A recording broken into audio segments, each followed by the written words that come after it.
Merci tout le monde et merci à Internet Society ainsi qu'au comité de m'avoir invité aujourd'hui. Pour certains d'entre vous, vous me connaissez, d'autres non. Sinon, je m'appelle Karen Rose. Voilà, je suis à la tête de Xenia Digital. Mais sinon, avant, j'ai travaillé pour Internet Society. Sinon, Mochuki et moi-même, en fait, sont les initiateurs, en fait, d'AFPIF. Bien sûr, accompagnés de beaucoup d'entre vous ici, soit la communauté. Merci à Rogers Capital quant à l'accueil de cet événement. Sinon, pour vous dire que le slogan ne cesse d'évoluer et que et aujourd'hui, nous allons vous faire état en fait de comment AFPIF a démarré, à quoi ça avait l'air à l'époque, comment AFPIF a évolué au fur et à mesure de ces 10 événements, 10 années, et bien sûr réfléchir également au travail à abattre pour l'avenir. Alors, voilà le départ, le point de départ qui est devenu AFPIF aujourd'hui. Ça a commencé en fait vers les années 2007-2008. Et l'Internet en fait en Afrique, en tout cas pour son image, qui était différente. Il y avait seulement 5,3% de la population africaine qui était connectée en 2008. C'était le niveau le plus moindre en fait comparé au reste du monde. Et en même temps, l'Afrique avait le plus haut niveau de croissance en matière de connectivité Internet à travers le monde, donc avec une croissance de plus de 1000%. Et c'est là où les choses en fait arrivaient, survenaient. Et la connexion satellitaire en fait était prédominante. Ici, une cartographie en fait de la structure du câble en 2008. Comme vous pouvez le voir, en fait, c'était un endroit quand même assez retiré. Mais sinon, pour le coût de transit qui était autour de 3 000 à 5 000 dollars par mégabyte par seconde. Si vous vouliez par exemple faire passer un câble Save par exemple ou SAT3, donc qui était autour de 4 500 dollars, 12 000 dollars par mégabyte par seconde. Donc si vous analysez la topographie de 2007-2008 en fait de comment en fait l'Afrique était connectée avec ses pays voisins ainsi qu'au reste du monde, c'était un peu, ça ressemblait justement aux îles Pacifiques. La plupart du temps c'était fait par le biais satellitaire. Il y avait seulement moins de 400 000 km en fait de transmission terrestres, opérationnels ou planifiés. Donc c'était des projets en fait qui étaient planifiés et pas encore généralisés. Très peu d'interconnectivité transfrontalière à travers l'Afrique et très peu de contenu hébergé ici même. Le dialogue de politique en fait en 2007-2008 était focalisé sur le fait d'imposer justement le style des télécoms avec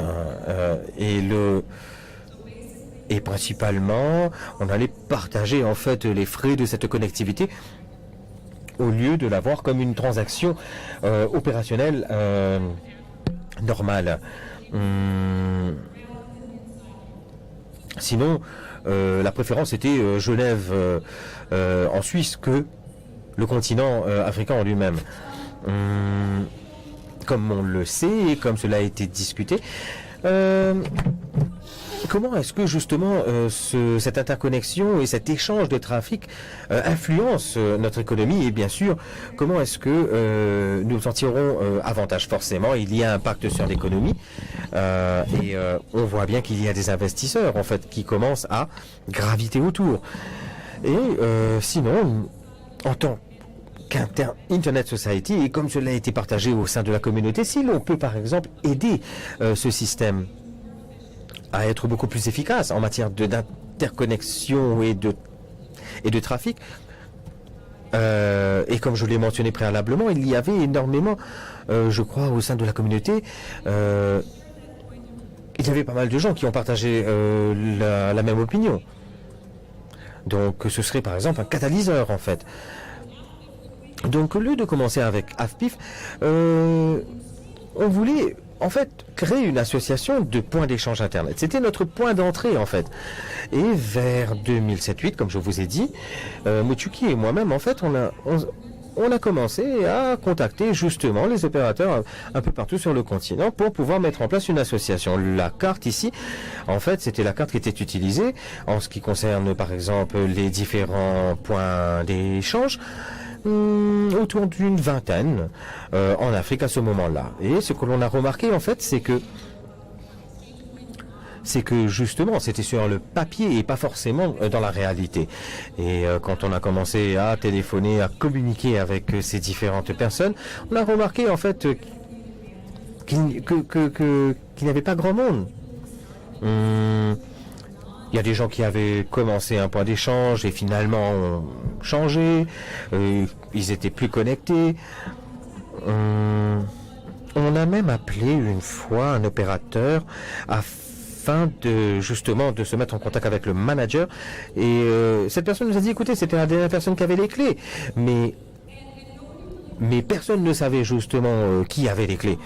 Au final, pas mal de projets de développement en fait qui ont échoué également, des agences de développement qui ont focalisé leur investissement sur le point d'échange Internet ainsi que sur la technologie, mais malheureusement il n'y avait pas énormément de travail au niveau de la formation et du renforcement de capacités et forcément ils ont dû déposer le bilan. Alors ici en bas vous avez une carte. À savoir une carte de serveur à ce moment-là. Donc vers 2008, il y en avait à peu près 5. Voilà, c'est quelque chose qui n'était pas forcément couronné de succès en 2007-2008 en essayant de mettre en place une association de points d'échange Internet, mais en 2008, nous avons tenu une réunion à AFNOG avec différents partenaires, différentes parties prenantes, afin de parler justement de cette question beaucoup plus large, plus étendue, en parlant justement de ce point d'échange Internet et d'interconnexion. Et beaucoup de personnes pensaient que justement c'était la bonne discussion au bon moment, afin de se focaliser sur l'interconnexion et de se pencher sur la question de manière élargie. Et donc, on avait plusieurs organisations qui travaillaient déjà sur des choses relatives à l'interconnexion et à l'échange. Et ces mêmes associations, en fait, ces mêmes organisations allaient sur d'autres projets également. Donc, de notre côté, on a choisi une approche système dans le but de catalyser justement ce marché, ce paysage. D'où justement cette cartographie de parties prenantes que l'on a mis en place. La méthodologie d'utiliser, c'est ce qu'on appelle la cartographie de résultats fondée sur une théorie système. Et si vous travaillez sur un projet visant à un changement quelconque et à un échange quelconque, je vous recommande cette approche. Donc voilà, on savait qu'il nous fallait examiner la chose d'un point de vue élargi. Et il y avait plusieurs efforts en fait qui ont été déployés visant à justement se pencher sur la question d'interconnexion et points d'échange en Afrique. Par exemple, on a tenu par exemple des ateliers locaux et des ateliers de renforcement de capacité en collaboration avec NSRC, Afrinic et autres. Également le soutien de nouveaux IXP, par exemple la chambre de compensation paquet, le soutien des IXP existants, aider les gens à avoir leur serveur. Donc on a suivi en fait ce que Afrinic faisait. Faire un plaidoyer auprès des forums régionaux et internationaux en matière de politique. C'est quelque chose qui a été beaucoup mis en exergue. Les échanges européens également qui étaient très utiles quant à la partie politique. on a également engagé des organisations de développement et de financement, donc quelque chose de très unique quant au paysage africain, c'est que les agences de développement ont une influence énorme quant au façonnement en fait du marché, ainsi que leur efficacité, surtout dans les années précoces. Comme vous le savez, il y a énormément d'argent de dépenser dans des projets de développement, etc., dans des prêts. Et la façon dont laquelle, en fait, justement, ces agences dépensent leur argent peut aider ou entraver, justement, ce marché. Et nous, en fait, on a visé, justement, ces organisations de développement et de financement. Donc, afin de travailler sur des projets que l'on a, par exemple, avec l'Union africaine. Que Muchuki, d'ailleurs, va vous faire état. Et finalement, on a travaillé sur la mesure et la recherche. Donc, car il nous fallait beaucoup de données. Et dans ce cas de figure, dans ce contexte, en fait, on pensait justement être le dénominateur commun où la communauté allait se pencher sur ces différentes questions et également dans le cadre du travail déjà abattu. Une des observations essentielles, en fait, que l'on a tirées, ce serait la question d'asymétrie d'information. Donc, en fait, c'est une terminologie ici qui nous dit que on a un parti procédant à une transaction et possédant une certaine connaissance du marché. Ce que l'on a remarqué, en fait, c'est qu'il y a en fait une asymétrie d'information entre l'Afrique et le reste du monde qui en fait n'équilibrait pas en la faveur du continent africain. Et le problème essentiel ici, au début, c'est qu'il y avait énormément de focalisation au sein des paramètres, à l'intérieur des paramètres. Donc il fallait déjà résoudre ce qui se passait localement, les questions de politique, la croissance du réseau, etc., etc. Et ils ne réfléchissaient pas à ce qui se passait au-delà de la frontière ou du paramètre établi. Et là, les gens disaient, voilà, moi je gère mon réseau et j'achète Internet. Il me faut juste quelqu'un pour me dire combien je dois payer. Mais forcément, il fallait élaborer des stratégies. Et une des exigences essentielles, et nous, ce qu'on voulait justement apporter à AFPIF, c'est accroître justement la connaissance ainsi que la relation nécessaire afin, par exemple, d'établir le pont entre l'Afrique et le reste du monde, créer par exemple des opportunités de peering, soutenir la croissance, catalyser cette même croissance et attirer de nouveaux services.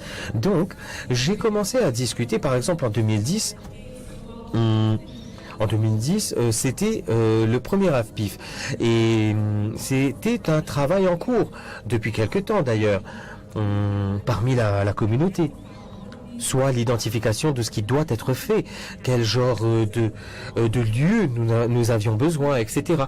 De regrouper tout le monde afin d'avancer ensemble. Donc, AFPIF 1 en 2010 à Nairobi au Kenya, je peux vous dire, c'était moins complexe que ce que vous voyez déjà là. Il n'y avait même pas de podium. On avait juste une table utilisée pour les panélistes. J'ai essayé d'avoir un peu plus de photos de Muchuki en fait lors de l'AFPIF numéro 1, mais malheureusement j'en ai pas eu. Mais en fait je me rappelle que Muchuki portait plusieurs casquettes en fait à cette époque. Donc c'était énormément d'efforts. Mais c'était une réunion étalée sur 2 jours, avec 80 participants, 20 pays africains et participants internationaux. Donc une fois de plus, je souhaite remercier tout le monde qui était là dès le départ et qui a aidé la communauté à consolider le programme et à sélectionner par exemple les intervenants pour la PIF 1. Et merci à Tess Poc, notre autre local, ainsi que les différents parrains qui nous ont aidés à cette époque. D6, Orange, Am6, Google, etc. Et voilà, voilà comment AFPIF a pris son envol dans ce contexte. Voilà. Merci Karen. Donc, AFPIF en route. Et pour tenir compte de ce que vous savez déjà. Sinon, le succès de l'événement porte sur ce que vous avez fait avant même d'arriver.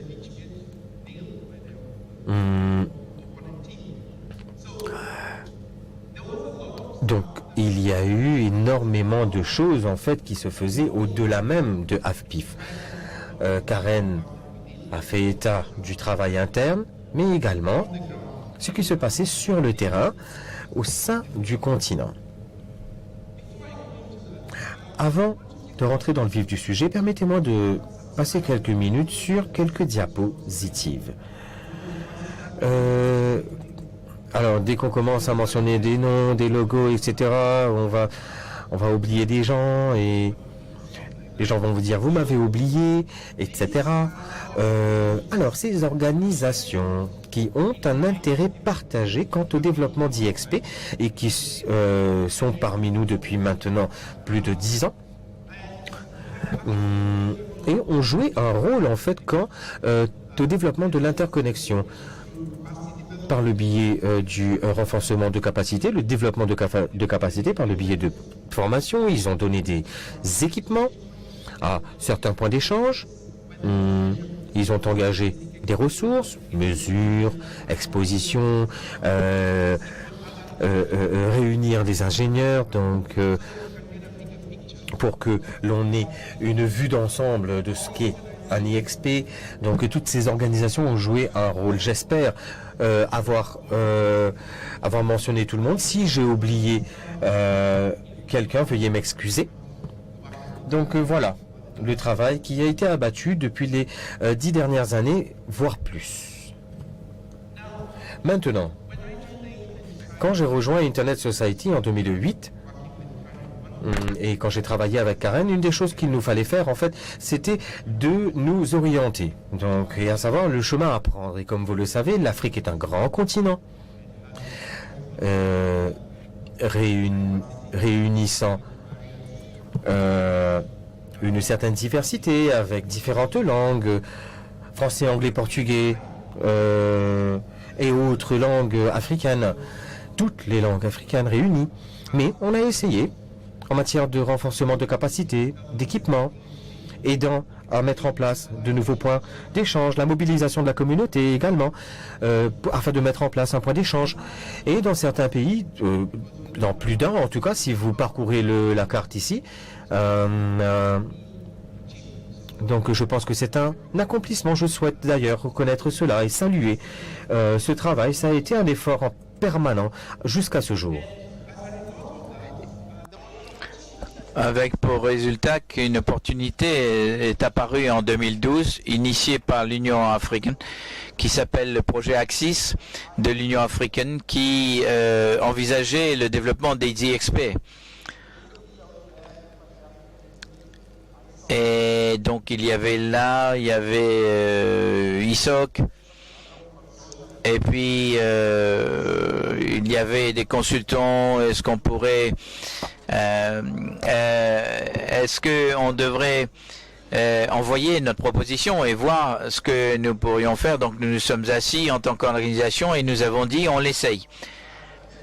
Et probablement nous serions dans une meilleure position pour travailler avec la communauté pour faire un projet encore meilleur.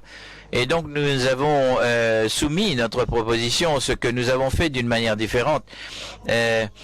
Nous ne voulons pas être le consultant, nous voulons être un partenaire avec vous dans ce projet. Nous ne voulions pas être juste un compte. Ce que j'aime avec ce projet, que on a eu beaucoup de succès.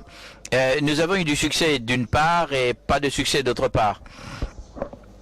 Et donc ce projet Axis nous a permis de créer une sensibilisation beaucoup plus que tout projet que nous aurions pu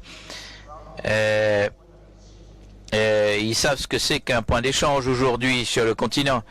Si vous allez à des réseaux, ils comprennent qu'ils ont besoin d'un point d'échange. La deuxième chose, c'est que la question de capacité. Quand nous avons été à ces ateliers, nous avons été à 60 ateliers dans plus de 20 pays en Afrique. Nous nous sommes battus pour trouver des experts qui pourraient parler des IXP en français venant du continent. Donc, nous avons dû aller rechercher des gens en dehors du continent qui géraient des IXP qui parlaient portugais, l'espagnol ou le français, qui pouvaient parler ces langues et qui pouvaient nous aider à développer. Donc, nous avons été voir à Aix, à Lyon, et puis nous avons, dans le processus, cela nous a permis de former des experts français. Et donc aujourd'hui, si nous allons dans n'importe quel atelier, quel que soit, nous pouvons avoir un expert qui peut parler une langue étrangère. Donc ces deux choses ont été à la base de notre succès et qui nous auraient permis de continuer le bon travail que nous avions commencé. Ceci étant dit, encore une fois, une partie de cette présentation, donc nous avons parlé d'AFPIF et aussi parler en dehors de AFPIF, donc et voir vraiment ce qui se passe à l'intérieur d'AFPIF. Et donc maintenant, je passe la parole à Karen pour vous parler après AFPIF, et comme il a dit, nous avons démarré et beaucoup du travail avait été fait avant d'aller à AFPIF numéro 1 et dès que nous avons eu nos premières réunions, nous avons constamment eu pour objectif comment nous pouvons ajouter de la valeur à ce que AFPIF faisait. Une des clés de la valeur ajoutée a été la concentration que nous avons apportée. Nous avons travaillé avec les fournisseurs de contenu. Nous étions concentrés sur les réseaux africains et donc les réseaux africains étaient la plupart du temps hébergés à l'étranger. Donc l'Afrique avait un réseau qui grandissait d'une façon exponentielle. Donc ils avaient donc soit ils étaient intéressés à s'interconnecter ils avaient une compréhension très limitée du marché qui existait, et comme je l'ai mentionné, la plupart du contenu était hébergé à l'extérieur. Donc nous avons pensé que ce serait une opportunité réelle pour le bénéfice du monde extérieur pour essayer de ramener les fournisseurs de contenu, pour les ramener à la FPIF. Donc il y a eu une poussée quand même assez forte pour aller chercher avec le marché africain, et en même temps et je voudrais dire que un remerciement chaleureux à FPIF 4 et 5 et 7 qui nous ont aidés à présenter AFPIF sur le marché africain, et ça nous aidait à catalyser l'intérêt autour et un autre intérêt que nous avons eu aussi en travaillant avec eux, les réseaux africains vont à AFPIF pour démontrer de l'intérêt et aussi l'intérêt aussi des réseaux asiatiques qui venaient ici en dehors des réseaux européens et américains. Donc les réseaux qui viennent à l'Afrique, et ça a été une des valeurs que nous avons pu construire. Également, quand on parlait de mettre tout le monde à niveau et sur la même plateforme et au même niveau, et ça c'était une de nos priorités. Donc quand on a traité dans les premières années avec c'était d'améliorer le réseautage, c'était donc serrer les mains entre les gens de la communauté. Donc dans les 5 premières années à AFPIF, nous avons eu un jeu Bill Norton avec les 5 premières années d'AFPIF pour faire les 5 premières années de formation. Et nous avons distribué 600 livres au moins à travers toute l'Afrique, à travers l'AFPIF et tous les autres travaux que nous avons réalisés. Nous avons eu aussi la possibilité de traduire le livre AFPIF en anglais, de l'anglais au français. Et en termes des engagements, nous n'avons même pas gardé, nous avons fait quelques ateliers AFPIF 10, nous avons eu des exercices de périm. Je crois que là où nous avons vraiment fait une vraie percée ou catalysant pour canaliser et cristalliser les affaires, ça a été donné à D6 dans les premières années. Si vous regardez la charte ici, vous avez l'histogramme jaune et celle qui a eu lieu. Donc ça encore, ça a été une énorme valeur ajoutée pour AFPIF et une leçon apprise sur comment continuer à évoluer et à connaître notre croissance. Donc ceci c'est une des diapos les plus parlantes, que ça dit beaucoup de choses en quelques mots. Une des choses à laquelle nous avons été obligés de penser, ça a été la vision. Quelle était la vision? Où allons-nous? Et d'où venons-nous? Et quand on parle de quelqu'un qui n'est pas là, donc je suis très content que Karen soit là et je vais parler de quelque chose qu'elle avait l'habitude de dire. Elle parlait souvent de construire une cathédrale. Nous devons construire une cathédrale. Comment construire une cathédrale? Et donc comment nous faisons? Une brique à la fois, une pierre à la fois. Donc ce thème cathédrale était quelque chose qui nous a permis d'imaginer ce que nous voulions voir et l'image complète. Et c'est que l'Afrique doit pouvoir être capable de créer du contenu et pas seulement le consommer. Nous avions fait quelques mesures autour de 2008 et les données nous ont montré que pour voir quel était le trafic qui avait été échangé dans le continent. Et vous allez voir que 90% du trafic était en fait importé. Et ça, c'était un problème, un vrai problème. Donc, comment changer cela? Donc, nous devons voir...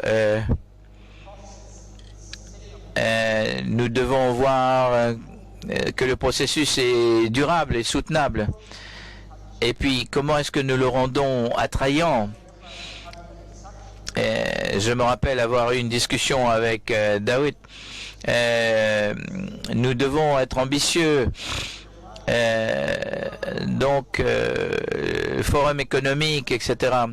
Et nous avions même pas des objectifs de développement. Nous avions quelques phrases un peu comme ça lancées qui étaient ambitieuses, etc. Donc, et nous nous sommes demandé, mais quelle était la chose la plus ambitieuse qu'on pourrait faire? C'est 80-20 à l'année de 2020. Donc, ça veut dire, est-ce que nous sommes certains? Et puis, nous avons adopté 80-20 d'ici 2020. Et les gens nous ont dit non, vous êtes beaucoup trop ambitieux. Mais en lui-même, 80-20 d'ici 2020, et je comprends pourquoi c'était si ambitieux. Ça veut dire centre de données, base de données. Quel était le pourcentage, les connectivités transfrontaliers et si nous voulions accéder à 80% du contenu de la région. Donc j'ai dit essayons. Donc là, c'est là où nous avons eu les scientifiques et les académiciens qui nous ont dit il faudrait que vous ayez tout un backup pour réaliser cela.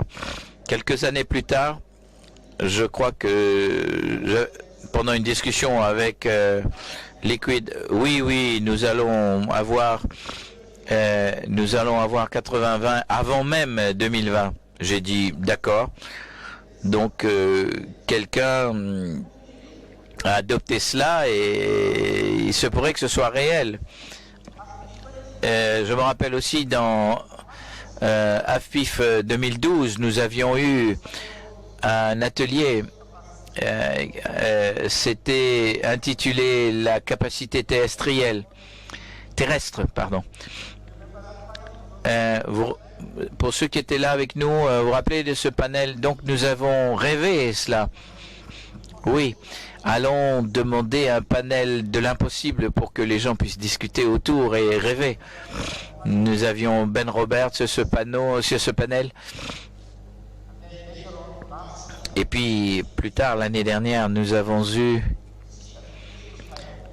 j'ai vu ce poster du Cap au Caire.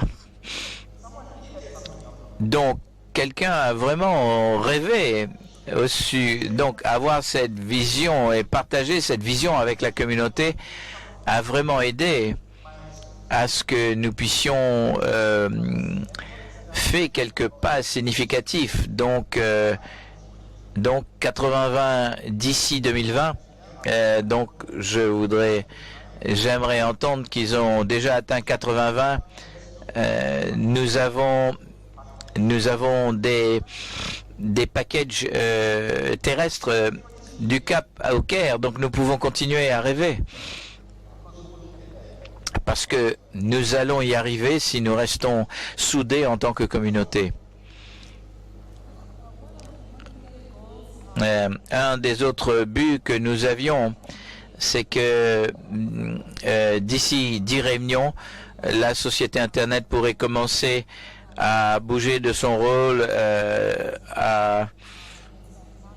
et AFIF pourrait continuer à être soutenant, et donc AFIF pourrait rester et être le témoin et pourrait mettre l'organisation ensemble en place. En 2007-2008, nous ne pouvions même pas avoir des réponses au téléphone, donc nous commencions à avoir une petite illusion de comment.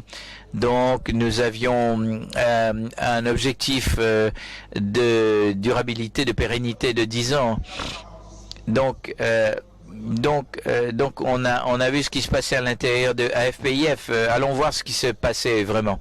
Le développement de l'infrastructure continuait, était toujours en marche.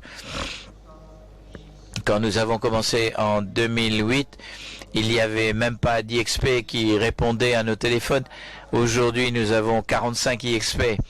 Donc, le plus proche étant celui de la Somalie. La Somalie est là en plus. Salut Somalie. Je suis très excité au sujet de la Somalie pour une raison très simple. C'est un pays très difficile pour réaliser des choses. Si vous voulez aller en Somalie aujourd'hui, ils vont vous demander, vous voulez faire quoi? Mais Nishal a pris un avion et est allé, il a mis en place un point d'échange, un IXP, donc ils l'ont fait. Et vous avez aidé. Et ils sont là. Donc, le peering continue et continue à se faire même dans des circonstances les plus difficiles sur la planète. Il y a beaucoup plus de réseaux qui sont encore connectés, beaucoup plus de réseaux en Afrique de l'Ouest et dans les îles de l'océan Indien. Ça commence. Il y a eu une carte que Karen vous a montrée pour l'infrastructure DNS.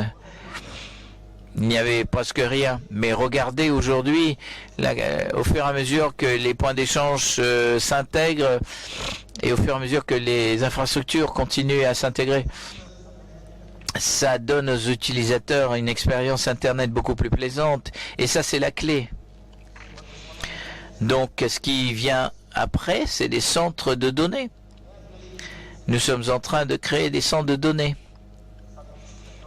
Les statistiques que j'ai eues à Terraco, basées sur leurs renseignements et leurs études de marché, Ils pensent aussi pouvoir créer bientôt des centres de données à multiples clients, mais rendre les gens conscients de la décision d'investir dans des centres de données est vraiment la clé, parce que le 80-20 d'ici 2020, ça ne se passera pas si vous n'avez aucun lieu où pouvoir héberger vos IXP. Et ceci se passe et les communautés se rapprochent de plus en plus pour faire de cela une réalité. Oui. Oui. Ça, c'est juste une image. Si vous rappelez le premier diapo que je vous ai montré, il y avait eu un petit câble tout triste qui allait sur la côte ouest de l'Afrique, et en allant vers l'est, voilà l'infrastructure aujourd'hui.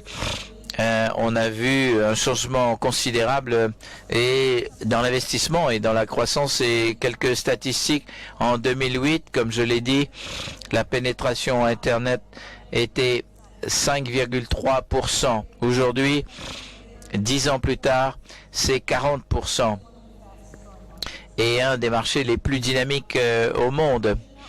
La transmission, les réseaux de transmission, en 2008, c'était 400 000 kilomètres, probablement moins que ça. Mais maintenant, aujourd'hui, Hamilton estime qu'il y a 1,4 million de kilomètres de transmission terrestre. Mieux, mais encore beaucoup de travail à faire. Les coûts de transit qui étaient de 3 000 à 12 000 dollars le mégabit par seconde, 2007-2008. L'année dernière, dans la présentation à l'AFPIF, Patrick nous avait une moyenne de 5 dollars. C'est absolument incroyable, ce changement. Les bandes passantes internationales croissent de 45% par an régulièrement. Donc le marché continue son accélération. Le marché continue de grandir, et au fur et à mesure que ce paysage change, pensez comment AFPIF doit changer, continuer à évoluer, au fur et à mesure que les conditions terrestres vont continuer à évoluer. Donc, où en sommes-nous? Pour en revenir à l'AFPIF, nous sommes à AFPIF 10 aujourd'hui. Cape Town et le Caire, qu'il a mentionné, était un slogan. En 10 réunions, nous avons eu Cape Town. Ça, c'est une cartographie où toutes les 10 réunions ont eu lieu, incluant ici, dans la magnifique île Maurice. Une des choses à voir, il y a pas mal de pays en Afrique qui n'ont jamais hébergé une réunion à FPIF. Donc, si vous voyez sur la carte et que ça vous intéresse d'héberger une réunion à FPIF, un des bénéfices de cette réunion, c'est que ça peut attirer des gens du continent, mais aussi régionalement. Alors, donc, si vous êtes intéressé à héberger une réunion à FPIF, parlez au comité. On aimerait bien voir votre étoile poindre sur cette carte. Ce que cette carte ne vous dit pas, par exemple, c'est que les aventures dans chacun de ces pays, ces aventures ont été plaisantes, mais des fois pas plaisantes du tout. Par exemple, à FPIF numéro 5, c'était la célébration de notre 5e anniversaire, mais aussi avec tout le planning avancé, nous avons été obligés de prendre une décision avec l'épidémie d'Ebola. Est-ce qu'il fallait y aller et pas y aller? Mais nous y sommes allés au Sénégal, parce qu'il n'y avait pas d'Ebola au Sénégal même, mais il y avait dans tout l'Ouest Afrique des épidémies d'Ebola. Donc, nous avons beaucoup réfléchi avant d'y aller. Donc, c'était un excellent événement.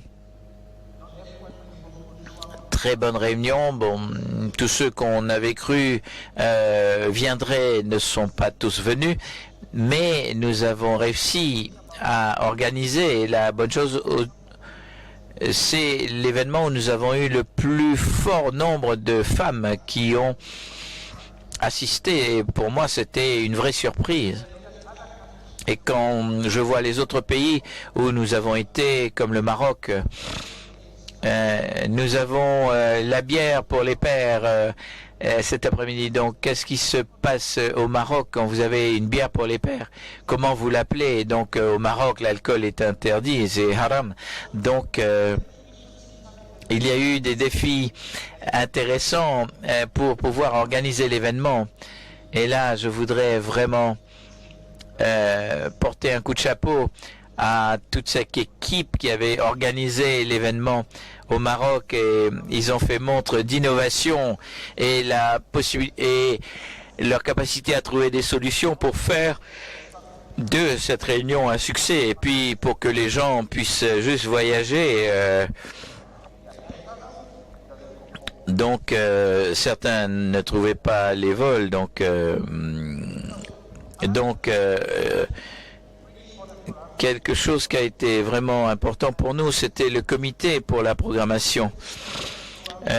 Vous allez les rencontrer d'ici les 2-3 jours, les co-leaders, les co-présidents, Vishal et tout le travail qui se fait avec le poste de commandement, donc le PC.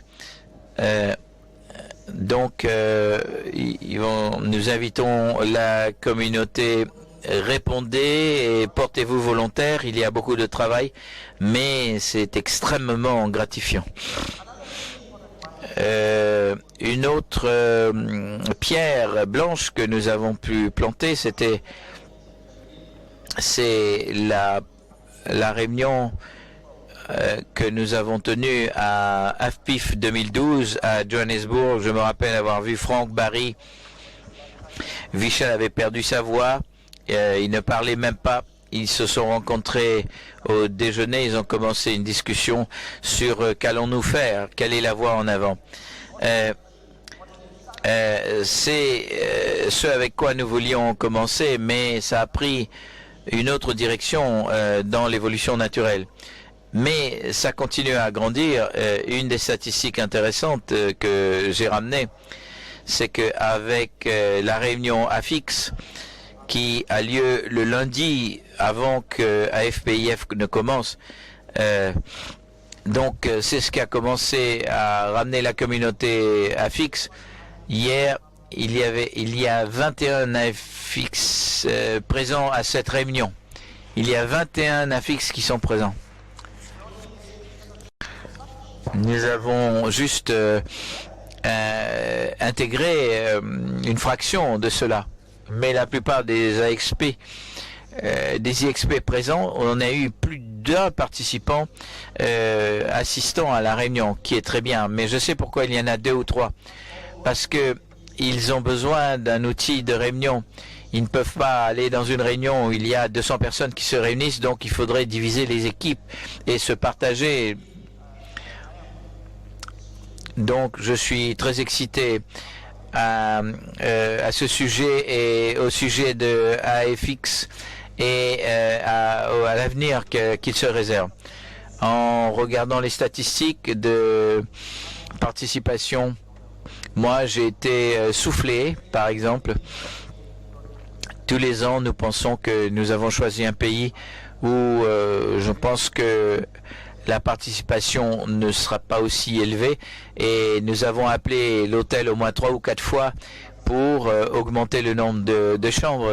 Cape Town, nous avions un partenariat avec iWeek, et ça c'est une très très bonne chose que nous avons faite, mais nous avons 450 personnes alors que nous avions planifié 200 à 250 personnes. Donc, c'est un problème agréable à gérer.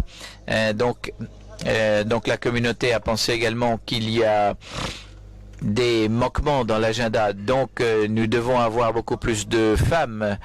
Nous devons avoir plus de... Comment nous pourrions nous avons commencé un programme Les femmes en technologie, et grâce à ce programme Femmes en technologie, nous avons pu intégrer 6 femmes au moins, des femmes additionnelles à cette réunion ici. Oui,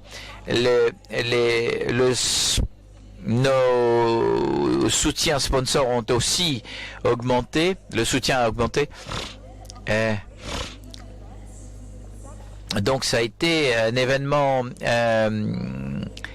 vraiment où nous avons équilibré notre budget depuis le départ. Donc nous avons eu les gens qui ramenaient des badges. Donc il y a eu un projet vraiment de terrain. Et depuis que le projet a augmenté, AFPIF a réussi à faire de plus en plus pour ramener de plus en plus de membres et augmenter la valeur aux communautés où nous sommes accueillis, et même entre les membres et les sponsors. Je crois que ces chiffres ici parlent d'eux-mêmes, et ça, c'est vraiment un témoignage de la valeur que les gens trouvent dans ces réunions AFPIF. Ce n'est pas seulement l'argent, mais c'est le nombre de gens qui lèvent la main et qui disent « je veux participer à cette réunion ». Et donc, je pense que ça, c'est fantastique pour la fondation que nous voulons créer pour AFPIF. Au-delà d'AFPIF, il y a eu d'autres impacts. Nous avons commencé à travailler sur les mesures parce qu'une des questions que je voulais que nous nous demandions, est-ce que nous avons vraiment un impact? Est-ce que ça fonctionne toujours? Est-ce qu'il y a de la croissance? Donc nous avons passé un peu de temps avec un scientifique qui fait de la recherche, qui est du Bénin, et nous sommes venus de l'avant avec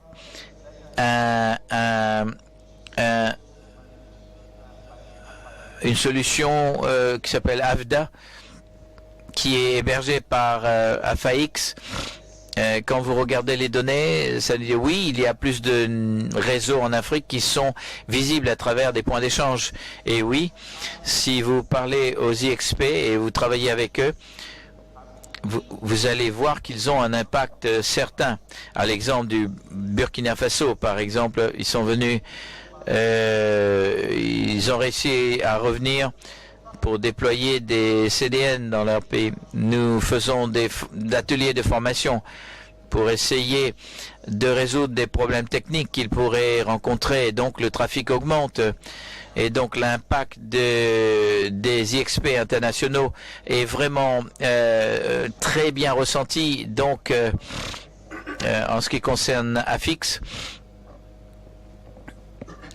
et donc je crois que nous voyons le trafic passant, et selon les statistiques, nous avons un trafic absolument immense sur la période. Oui. Qu'en est-il de la connexion transfrontalière? Alors on a par exemple des paires en fait au-delà de nos frontières, et moi je n'ai pas trouvé une meilleure façon en fait de présenter justement ces chiffres par le biais de ces graphiques. 2014, pas vraiment, juste le PCH qui est arrivé. Donc, en 2016, 4 ASM étant visibles, établissant des peerings à travers le continent. Et aujourd'hui, on a 20 ASN, donc à peu près visibles. Et ces opérateurs, en fait, quand ils arrivent, est-ce que c'est quoi comme peering? Ouvert, sélectionné. Regardez par exemple ici, 2015-16, un peu plus de 500 ASN. Donc la question c'est pourquoi? Moi, ce dont je me souviens, en fait, ce qui a vraiment changé, c'est que lors de l'AFPIF 2015, il y a eu le changement de politique. Maintenant, c'est un peering ouvert en Afrique. Et d'un coup, on voit 500 nouveaux ASN parmi les IXP. Donc Liquid également a suivi, après SEACOM. et de nouveaux pairs internationaux sur le continent. Et maintenant, vous avez 16 000 préfixes donc, parmi les différents ESP. Il y a quelque chose en fait qui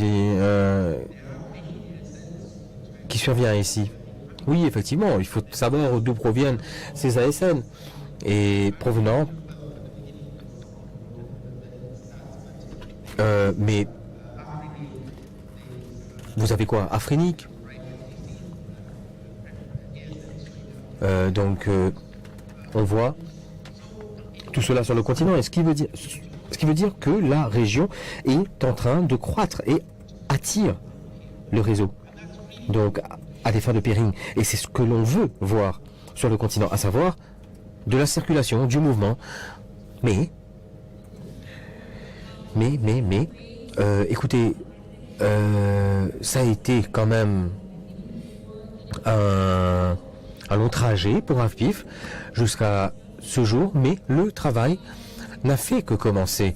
Et il y a un état d'avancement pour le continent africain, comme vous l'avez vu, mais une des questions, c'est que le progrès sur le développement et la croissance Internet et l'interconnexion n'a pas été équilibré sur tout le continent. Donc il y a des régions qui sont beaucoup plus avancées que d'autres justement ayant des défis se présentant à elles. Et un des objectifs que je suggérerais pour le comité, et afin d'avancer justement, c'est d'avoir un objectif spécifique, afin que tous les pays du continent africain et tous les fournisseurs, tous les prestataires de services commencent à énumérer qui a été à AFPIF, etc. Et on essaie de les réunir. Il y a cette grosse nécessité. Éducation et partage d'informations. Donc ça, c'est un aspect dont on a besoin. En ce moment, j'habite dans le nord de l'Afrique et avec cette question de progrès déséquilibré et vous pouvez voir en fait qui a participé, qui n'a pas participé également. Donc je pense que oui, le nord de l'Afrique mérite une focalisation également. Il y a également nécessité de collaboration avec la communauté, entre communauté et AFPIF. Donc oui, ça c'est mutuellement indépendant. Un point de focalisation également afin de créer un écosystème de contenu beaucoup plus solide. C'est quelque chose qui a démarré au niveau d'AFPIF, mais la nécessité est toujours là. Effectivement, écoutez, on a un objectif que l'on n'a pas atteint pour 2019-20 et on doit s'assurer à ce que le continent africain est un créateur d'Internet et non pas juste un consommateur. Donc, ici, le contenu est mis en avant. Il y a également nécessité de focalisation accrue et de focalisation à nouveau sur la réglementation et la politique. Je dois vous dire qu'il y a eu des mauvaises idées en fait qui reviennent toujours, encore et encore, depuis les 10-15 dernières années en matière de réglementation et de politique. Il y a un environnement pesant, juridique et au niveau de la réglementation. Donc il y a un travail à abattre dans ce domaine. En ajout de ces mauvaises idées, au sein de cet espace de réglementation et de politique, de nouvelles mauvaises idées continuent à survenir et à être soulevées. Non seulement ici, mais à travers le monde. Et il faudra faire l'état des lieux. Donc nous, on doit se refocaliser sur la partie réglementation et politique. Également, beaucoup plus de travail, beaucoup plus de données de collecter sur ce qui se passe sur le continent africain. Pour ceux et celles en fait qui ont sponsorisé des projets, je vous prie de bien vouloir examiner également des possibilités de recherche, de collecte de données, également sur ce qui se passe au niveau du continent. Et ensuite utiliser AFPIF pour mesurer justement l'état d'avancement. pour les business également, je sais que certains d'entre vous, vous reposez sur ces décisions et sur ces business. Donc de meilleures statistiques également essentielles.